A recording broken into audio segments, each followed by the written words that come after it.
Hello, petit message pour toi. Tu sais, j'étais en train de penser à l'épreuve d'Abraham, l'épreuve de Jacob, l'épreuve même d'Isaac. Amen. Et on peut même rajouter l'épreuve de notre Seigneur Jésus lui-même. L'épreuve a deux objectifs. Voilà. L'épreuve pour un enfant de Dieu, donc pour une personne qui est déjà convertie et qui est dans la présence de Dieu, l'épreuve est faite pour l'emmener encore plus loin et à l'emmener à monter en niveau et en dimension d'expérimentation de la présence de Dieu, du pouvoir de Dieu dans sa vie. Amen. Et l'épreuve pour les personnes qui ne connaissent pas Dieu, l'épreuve est faite justement pour créer une rencontre avec Dieu. Dans quelle situation je me trouve? Voilà la bonne question. Est-ce que je connais déjà Dieu? Est-ce que j'ai une alliance avec Dieu? Est-ce que je peux dire que oui, j'ai une rencontre personnelle avec Dieu? Et en ce moment, je vis une épreuve. Peut-être même je vis plusieurs en même temps.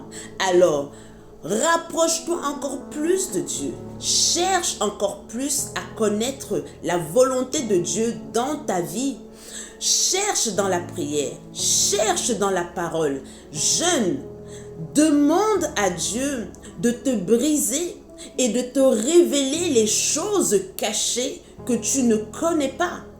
Ainsi, tu pourras accéder à la nouvelle dimension, au nouveau grade que Dieu a prévu pour toi dans cette saison. Amen. Il ne sert à rien au jour de l'épreuve de prendre ton téléphone et de chercher qui va résoudre ta situation. Ça ne marche pas comme ça. Ça ne fonctionnera pas.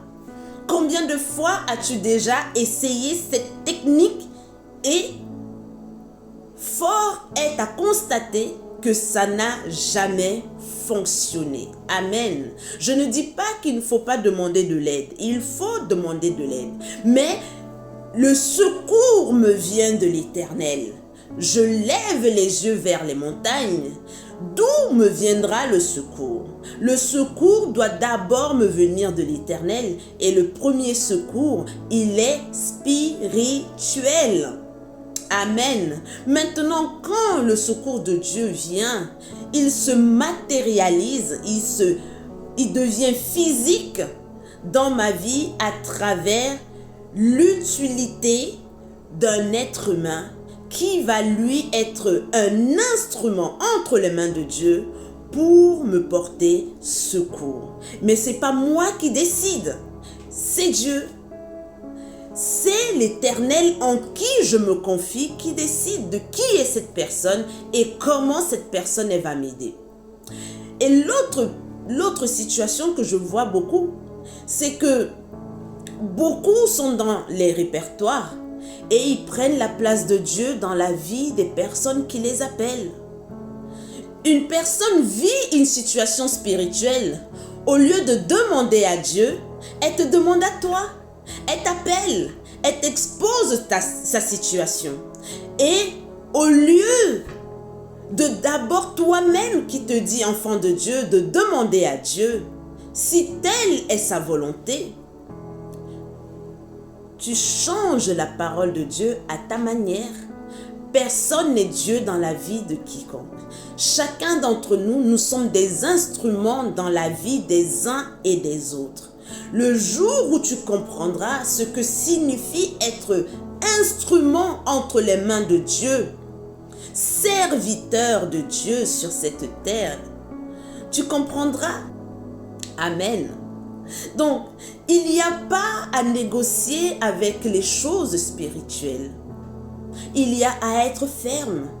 Il y a à avoir choisi sa place. Il faut que je choisisse le chemin que je veux réellement suivre. C'est à moi de décider. Personne d'autre ne peut le décider à ma place. Amen. Je te prie de prier dans ce sens, d'essayer de comprendre les plans et les projets que Dieu a pour toi. Ils sont trop grands. Mais ce n'est que toi. Il n'y a que toi qui peux donner la condition à Dieu de les matérialiser dans ta vie au nom puissant de Jésus. Amen. Bonne journée. Ciao.